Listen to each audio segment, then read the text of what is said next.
ગુજરાતની યુવતીની હિમાચલમાં મોતની ઉડાન। ધર્મશાળામાં પેરાગ્લાઇડિંગ દરમિયાન અમદાવાદની રહેવાસી 60 ફૂટ ઊંડી ખીણમાં ખાબકી। ટેક ઓફ કરતી વખતે પેરાગ્લાઇડર ન ખુલતા મોત નીપજ્યું।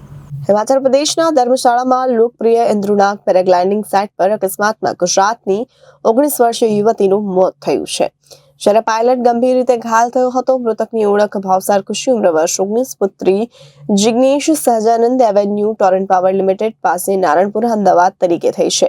આ ઘાયલ પાયલટની ઓળખ ધર્મશાળાના તાહુચુલા નિવાસી પ્યારે લાલના પુત્ર મનીષ કુમાર તરીકે થઈ છે।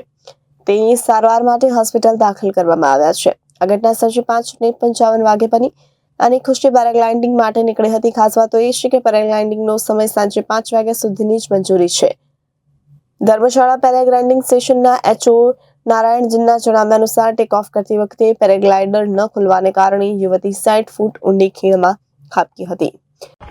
आज पुलिस स्टेशन धर्मशाला के अंतर्गत जो है इंद्रुनाग पैराग्लाइडिंग साइट पे अनफॉर्चुनेट इंसिडेंट हुआ है, जिसमें टेक ऑफ करते समय गुजरात की एक युवती जो कि यहाँ पे घूमने के लिए आई थी अपने परिवार के साथ, तो वो पैराग्लाइडिंग टेक ऑफ साइट से जो है वो पायलट के साथ जो है वो नीचे गिर गई और उस वजह से ये उसके बाद भी जैसे उसको हॉस्पिटल ले जाया गया तो रास्ते में उसकी मृत्यु जो है वो हो गई है। उसका शव अभी जोनल हॉस्पिटल धर्मशाला में रखा गया है, जिसका पोस्टमार्टम करवा के जो है कल परिजनों के हवाले किया जाएगा।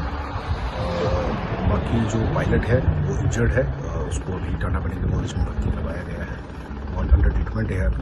तो इसमें पुलिस जो है अभी प्रारंभिक स्तर पर जांच कर रही है। जो भी लोग वहाँ पे थे उनकी स्टेटमेंट्स वगैरह रिकॉर्ड कर रहे हैं और जो भी इसमें फैक्ट्स आते हैं उसी हिसाब से फर्दर इन्वेस्टिगेशन इसमें अमल में लाई जाएगी। ब्यूरो रिपोर्ट जनादेश न्यूज।